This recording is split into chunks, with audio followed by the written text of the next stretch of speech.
wanted to put some thoughts down on this video today about keeping your heart and your mind open to anything that the living God may have for you and for me. I've been getting some emails and people wonder about. Well, I don't think they hate. They don't. I don't think that they think that I really hate people who are in Islam, or I hate Jehovah's Witnesses, or I hate Mormons, or I hate atheists. I may hate sometimes the attitude that comes around from atheists. But I don't hate people because it doesn't do me any good to hate. That would poison my heart. However, there are times, if we're honest, every human being has felt the emotion of love and hate, confusion and doubt, and injustice. We all feel that. That's part of being human. Anyone who says that, I mean, what planet are you on? Our basic humanity as human beings, every single one of us experiences the same gamut and range of emotions. And if there's anything that we're looking for in our heart and our soul, it's peace of heart, peace of mind, and particularly if we believe in the living God, peace with the living God, so that we can learn how to have peace with God, so that we can have peace with ourselves, and that we can have peace with our neighbors. Having peace with our neighbors is the most difficult thing, which probably everybody recognizes as the truth. But it starts somewhere, and I certainly believe that if we're going to learn to love the Lord our God with all of our heart, our soul, our mind, and our strength, and then to learn to love our neighbor as we learn to love ourselves, these are all progressive realizations. Progressing to learn to love God, what He wants, and who He is. Progressively learning to love ourselves and to forgive ourselves of whatever it is we need to forgive ourselves of. Any wrong we've done against God, our neighbor, or ourselves, we can learn to forgive ourselves, it's particularly if we recognize God has forgiven us. And then we can learn progressively to love our neighbor as ourselves, which takes time. All of this takes time. It's a process of days, weeks, months, and years. I think that if we can get away from the doctrinal dogma that so many people view as the correct way to go. I mean, everyone has got a viewpoint in a theological view in Islam, in Christianity, in Judaism, Hinduism, Shintoism, Taoism, Buddhism. And then, of course, you have the sects like the Jehovah's Witnesses and Mormons, Christian Scientists, Theosophists, Rosicrucians, all have a theological stance or a statement of beliefs. And the problem with most people, I think, is that it becomes a head trip of facts that people learn. They learn how to ingest these facts in their mind, and then they write it down on paper and they say, this is our statement of beliefs, and they show it to the world. We believe this, this, this, this, this, this, this, and this. You know, whether it's the Guru Dev or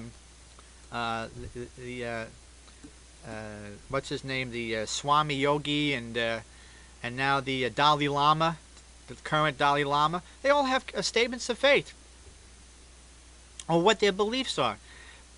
But you know the problem, if I stand back from all of that for 1 second, and all the religions I just mentioned, and all of their viewpoints, and I just sit back, and I look into the silence and stillness of my life and in my spirit and my heart, I ask myself, do these facts and figures of whatever they may be, whether they're correct or incorrect, whether they're right truths or incorrect truths, do they satisfy the deepest longing of my heart?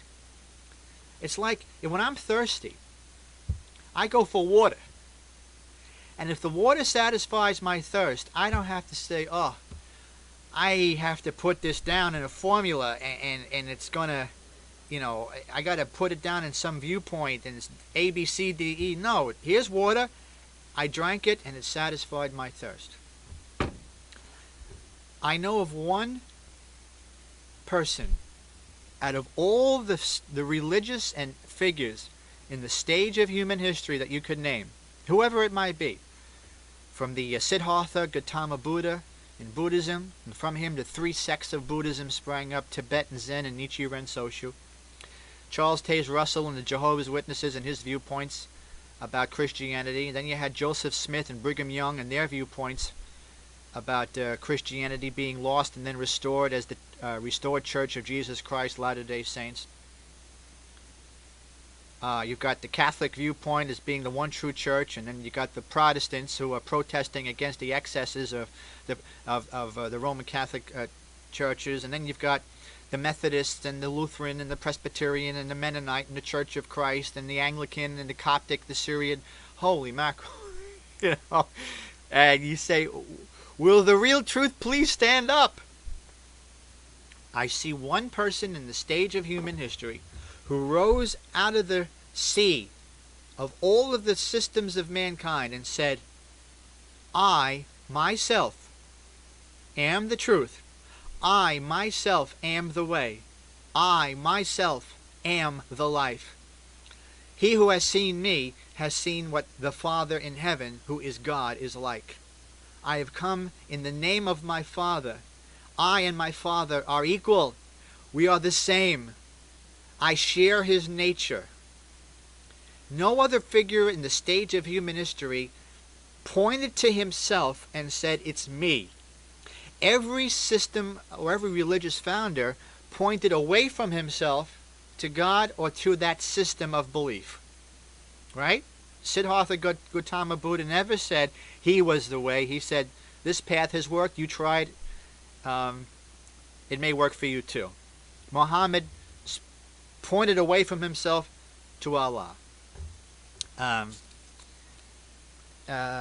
Confucius spoke of a logical analysis of society. They all pointed away from themselves. When you go into the gospel narratives, however, you see a man who speaks of himself as one who will save mankind by himself, that somehow his death on a bloody cross would ransom mankind back to God, and that whoever looks and believes in this man will never perish but live forever in the paradise he spoke about.